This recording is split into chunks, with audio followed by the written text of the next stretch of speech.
गरुड़ पुराण में अब बात करते हैं अकाल मृत्यु का कारण। इसमें एक महत्वपूर्ण प्रश्न यह उठाया गया है कि जब भगवान ने मनुष्य की स्वाभाविक आयु 100 वर्ष नियत कर दी, तब वह अकाल मृत्यु का ग्रास बनकर प्रेत योनि को क्यों प्राप्त हो?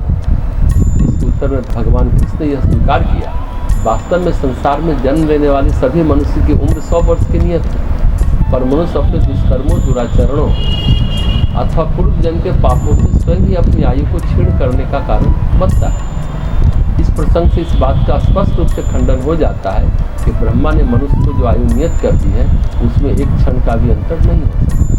जो लोग भाग्यवाद के सिद्धांत का वास्तविक तात्पर्य न समझकर राई घटे न तिल बढ़ो, रह रहे जीव निशंक की उक्ति को प्रमाण माना करते हैं, वे विचार शक्ति से शून्य ही होते हैं। गरुड़ की शंका का समाधान करते हुए भगवान कृष्ण कहते हैं, हे पक्षेंद्र, मनुष्य वास्तव में 100 वर्ष जीवित रहने वाला प्राणी है, जैसा कि वेद भगवान ने जीवेन श्रद्धा शतम आदि वाक्यों से स्पष्ट कर दिया, पर अपने ही अपकर्मों के प्रभाव से वह शीघ्र नष्ट हो जाता। यह मनुष्य वेदों का अभ्यास नहीं करता और वंश परंपरा से चले आए धर्मानुकूल कर्तव्यों का भी पालन नहीं करता, जिसमें बहुत अधिक आलस्य भर गया है, जिससे यह श्रेष्ठ कर्मों से विमुख होकर नीच मार्ग में प्रवृत्त हो जाता है। यह जहाँ तहाँ खा लेता है, चाहे जहाँ रति करने लगता है।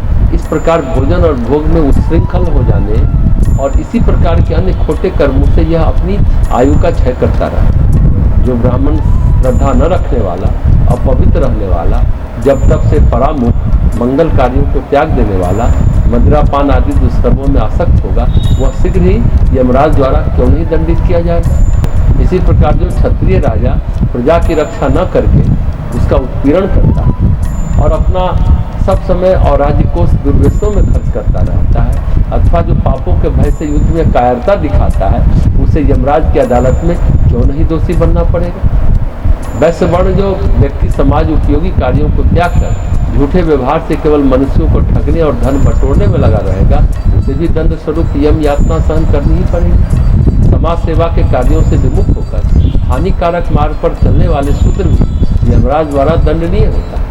सब बातों का सार यह है कि मनुष्य नित्य प्रति स्नान, ध्यान, दान, जप, होम, स्वाध्याय, ईश्वर उपासना आदि धर्मविहित कर्मों को त्याग कर आलस्य और प्रमाद में पड़ा रहता है, उसका वह दिन व्यर्थ हो जाता है। इसी प्रकार जो व्यक्ति अपने जीवन के उपयोगी दिनों को नष्ट करता है, उसकी आयु भी चाहे जब नष्ट हो जाती है।